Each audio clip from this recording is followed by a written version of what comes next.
BJP high command ने हरियाणा को लेकर एक बार फिर से सरप्राइजिंग फैसला लेने का काम किया है। बीजेपी ने हरियाणा में खाली हुई राज्यसभा की एक सीट के लिए रेखा शर्मा को टिकट देने का ऐलान कर दिया है।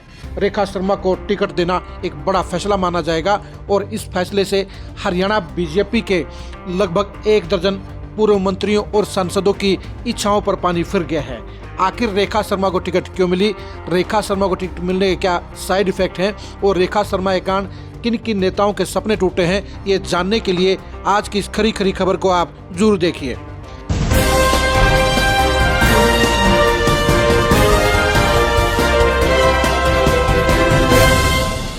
रेखा शर्मा हरियाणा की एक्टिव पॉलिटिक्स में कोई बड़ा नाम नहीं है, लेकिन बीजेपी हाईकमान में उनकी कितनी पहुंच है, इस बात का अंदाजा इस बात से लगाया जा सकता है कि प्रधानमंत्री मोदी की सरकार सत्ता में आने के बाद वो 2015 से लेकर अगले 9 साल तक यानी अगस्त 2024 तक राष्ट्रीय महिला आयोग की चेयरपर्सन रही हैं।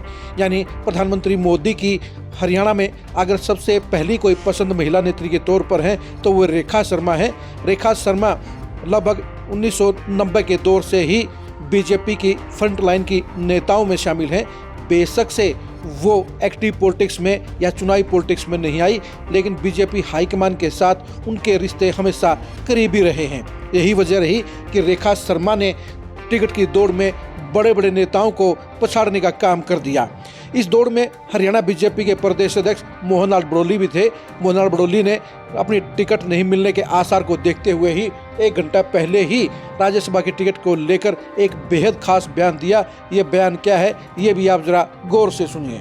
आज हमारा संगठन का पर्व चला हुआ है और भारतीय जनता पार्टी के 30 लाख से ज्यादा साधारण सदस्य बने और 30 लाख सदस्यों में से कोई भी राज्यसभा में जा सकता है।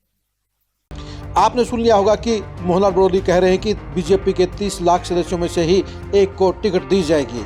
इसमें कोई अलग बात नहीं है, क्योंकि जाहिर सी बात है कि राज्यसभा की टिकट आमतौर पर बीजेपी में शामिल हो चुके नेताओं या बीजेपी के पुराने नेताओं में से ही किसी एक को दी जाती है।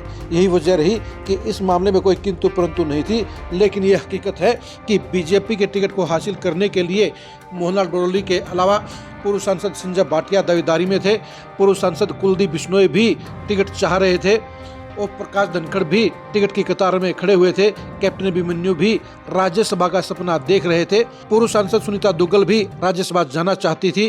डॉक्टर बनवारी लाल भी टिकट कटने के बाद राज्यसभा का इंतजार कर रहे थे। इस तरह से प्रकाश जवारता भी टिकट नहीं मिलने के बाद अब सेंटर की पॉलिटिक्स के लिए कोशिश कर रहे थे।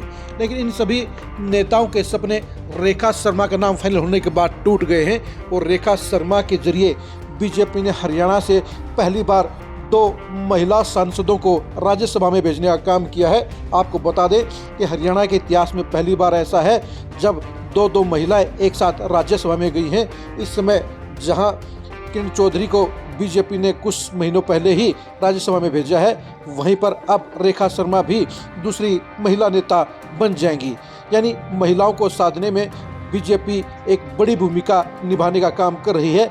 टिकट का फैसला ऐसे समय में हुआ है जब प्रधानमंत्री मोदी आज LIC की एक बड़ी महिलाओं की स्कीम को लॉन्च करने के लिए पानीपत में पधार रहे हैं।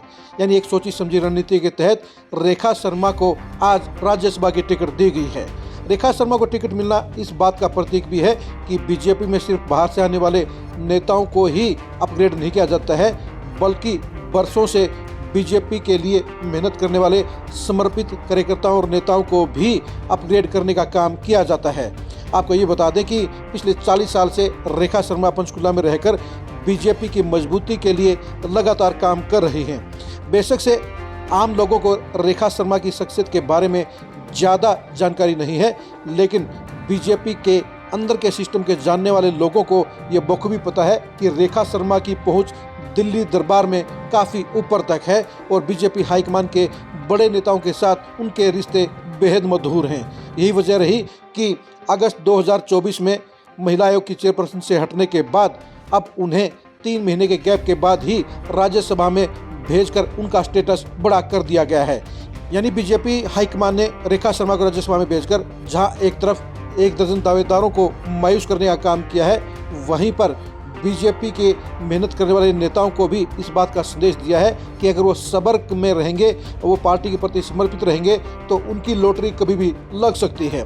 रेखा शर्मा की मजबूत पकड़ का अंदाजा इस बात से लगाया जा सकता है कि 8 अक्टूबर को जब प्रधानमंत्री मोदी ने हरियाणा में जीत के लिए दिल्ली में बीजेपी मुख्यालय में प्रोग्राम किया तो पहली कतार के अंदर रेखा शर्मा भी बैठी हुई थी। आप 8 अक्टूबर के इस फोटो को, इस वीडियो के नज़ारे को देखिए, इसमें आपको एहसास हो जाएगा कि रेखा शर्मा वास्तव में ही बीजेपी हाईकमान के अंदर अच्छी खासी पहुंच रखती हैं और 40 साल की मेहनत ने उन्हें राज्यसभा में पहुंचाने का काम संभव कर दिखाया है।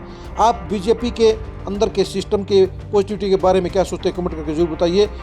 रेखा शर्मा को राज्यसभा भेजकर बीजेपी ने क्या मास्टर स्ट्रोक खेलने का काम किया है, ये भी कमेंट करके जरूर बताइए। बीजेपी में आम नेताओं के लिए तरक्की के कितने ज़्यादा आसार हैं, ये भी कमेंट करके जरूर बताइए।